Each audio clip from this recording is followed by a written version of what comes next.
Maraming nagsasabi na tungro daw ito. May patay na luya. Pero sa akin is hindi. Kasi may laman na uod to. Ito na guys, ipapakita ko kung hindi ko naniniwala may uod to talaga. Ito yung mga tae nila you know.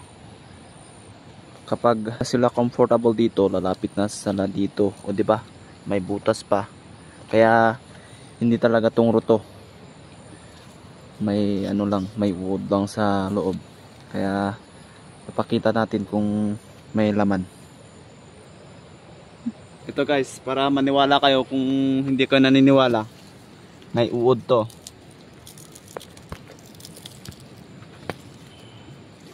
You know?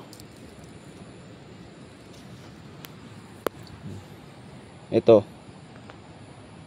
Kaya hindi ko alam kung anong pwedeng i-spray dito. Kaya isa-isahin ko na lang na tatanggalin yung uod. Kaya sa mga nagsasabing tungro ito, hindi, may uod lang talaga sa loob.